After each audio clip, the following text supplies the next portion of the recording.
also for our current and future generations to come. Since 1492, we've been fighting continuously to be seen and heard as a people, and not as uncivilized savages who just sell wampum or beadwork at events. We've been pushed so far away from the table as a people that our grandparents and great-grandparents forgot what the table even looks like. So they settled for crumbs and handouts for a government to validate their existence. Our generations today want to not only see what the table looks like, we want to have a seat at the table, and we are eager to have a seat at the table. Changing the name from Columbus Day to Indigenous Peoples Day is just one thing on a very long list of many things that need to change. We are still here, and we demand our presence to be acknowledged, despite the census calculations. You see, growing up Native American wasn't always easy, especially around the fall time with all the Pilgrim and Indian coloring pages and construction feather headbands, along with the lie that we've all been told about Thanksgiving. Thankfully, my grandfather taught me to be proud of my heritage and where I came from, because it allowed me to have a tough skin with all the ignorant comments of, Shayna, do a rain dance for me, or the covering over their mouth with a woo-woo sound behind it. I even had my third grade elementary school teacher tell me I could no longer wear costume jewelry to her classroom, which happened to be my beaded earrings and my hair ties that my mom had made for me.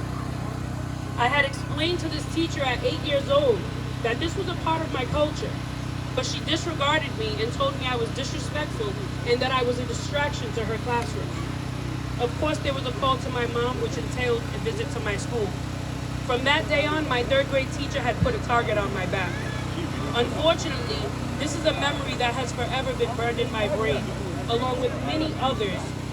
So as an Indigenous mom, I feel it is my due diligence to teach my kids about our past. So I decided to start reading them King Philip's War, so that they know the real history of our people and not the diluted version that the school systems teach them. Of course, the questions came flying in every time I turned a page. And the main question that stood out to me the most was, why did they hate Native Americans so much, Mommy? And as a mom, you can't really answer that question. But my 10-year-olds grasped the concept that they were fighting over land, control, and resources. Now in the book, Metacom initially went into agreement with the settlers until he saw that he was being manipulated and taken advantage of. So he fought back. I'm sure if he would have known the outcome, he would have never chose to affiliate himself with Roger Williams, because his descendants are still fighting for the same land rights that he died trying to keep his people on. You see, our people didn't believe in ownership of land because we felt it was for everybody. But the settlers' belief was different. Our people thought we could share, but the settlers didn't have that same concept. They came to divide and conquer, and that they did. They took us away from our collective ways of living and forced us into their individualistic society.